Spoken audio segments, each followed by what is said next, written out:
All right, let's dive right into this explainer. Today, we're exploring a world that thankfully never actually existed, but one that historians and authors have literally spent decades obsessing over. We are looking at the American Civil War. But not as it happened. We're looking at how it could have happened. We're going to use a structured look at what's called hard alternate history to really understand the razor-thin margins of our own reality. So, the big question, what if the Union lost the American Civil War? This single question is the absolute foundation of hard alternate history. We aren't talking about pure fantasy here. We're analyzing how authors theorize that incredibly slight historical contingencies could have radically altered the 19th and 20th centuries. The Civil War is easily one of the most popular settings for this genre. But to understand how these authors build an entirely different modern world, we first have to understand exactly how they break our actual timeline. And that brings us to a crucial concept, the point of divergence. This is exactly where these fictional timelines split from our own reality. In alternate history, authors look for a highly plausible event. They ask questions like, well, what if one general made a slightly different tactical decision? Or what if a single sentry fell asleep at his post? Or what if a crucial message just never arrived?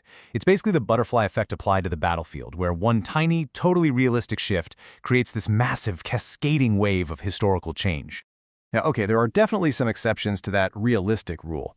Harry Turtledove's famous novel, The Guns of the South, uses a completely unnatural sci-fi point of divergence. He literally has time-traveling 20th century Afrikaners handing out AK-47 assault rifles to Robert E. Lee's army. It's a really blunt narrative device used to reverse the lost cause myth. But while time-traveling supremacists make for a wildly unpredictable read, most authors rely on authentic, chillingly plausible historical missteps to change the world. Section 1. The Shatter Point. This perfectly highlights what we call the contingency of victory. Actual history turned on margins as fragile as a lost piece of paper. In our timeline, you might remember that Union soldiers found Robert E. Lee's Special Order 191 wrapped around some dropped cigars, and that intelligence helped them stop his invasion at Antietam. But in Turtledove's timeline, those orders stay hidden, leading to a crushing Confederate victory at the Susquehanna River.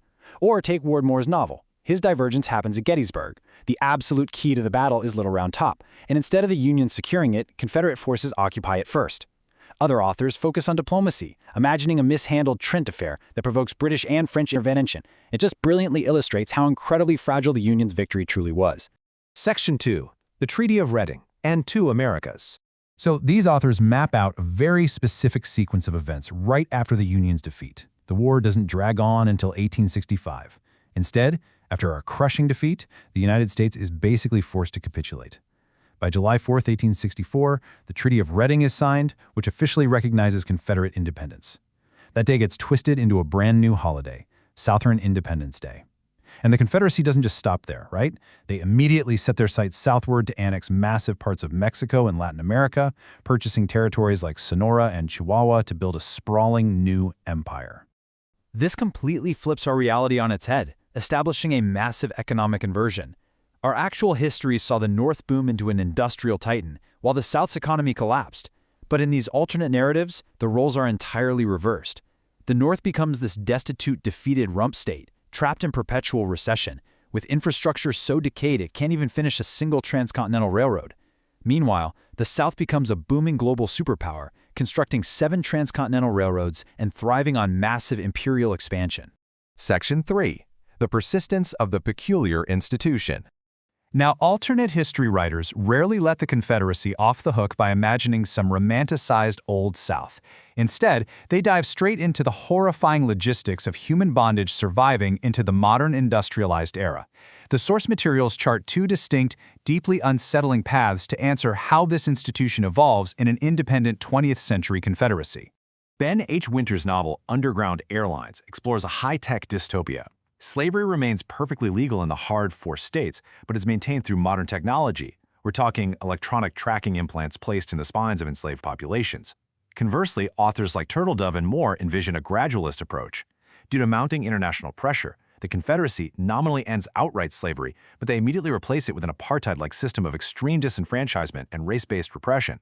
In Turtledove's timeline, this intense oppression eventually sparks a massive socialist uprising known as the Red Rebellion, which tragically ends in a devastating, Holocaust-like genocide orchestrated by the Confederate government. Section 4. The American Front of the Great War. Fast forward a bit, and this alternate timeline fundamentally shatters 20th century geopolitics. When the Great War begins, the alliances are completely flipped. In Harry Turtledove's universe, the United States is a humiliated, revanchist nation absolutely desperate for revenge against the South. So naturally, the North aligns with the German Empire and the Central Powers. Conversely, the Confederacy, eager to maintain the global status quo and leaning heavily on its old trade partners, sides with the Entente, joining Britain, France, and Russia. The crucial consequence here is that the Great War isn't just some distant conflict over there in Europe. The horrors of industrialized warfare happen right in America's backyard. Instead of just a Western front in France, millions of young men perish in brutal, muddy trenches stretching seamlessly across the North American continent, literally from the Atlantic coast all the way to the Pacific. Artillery shells level Washington, D.C., and devastating military campaigns tear right through the heart of Pennsylvania and Kentucky. And much like the real World War I, this alternate conflict leaves deep, festering wounds. The resulting devastation and severe hyperinflation give rise to extreme, reactionary political movements. Following a crushing defeat, the South sees the rise of the Confederate Freedom Party, a terrifying fascist movement that completely takes control of the government. And this extremism spreads globally.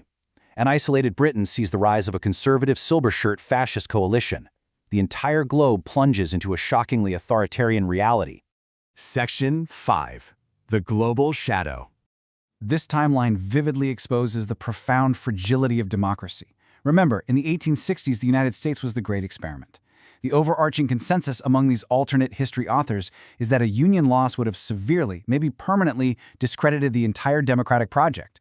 19th century European monarchies would have looked right across the Atlantic and seen definitive proof that popular government, government by the people, fundamentally failed. A Confederate victory would have established a worldwide model for reactionary, aristocratic politics. To really understand how far that ideological shift could go, we can look at an actual essay written in 1931 by Winston Churchill. Written as a counterfactual thought experiment, Churchill imagined a world where Lee actually won at Gettysburg. In his imagined world, he praises the Confederacy for settling the color question by creating a formal, institutionalized caste system of masters and servants.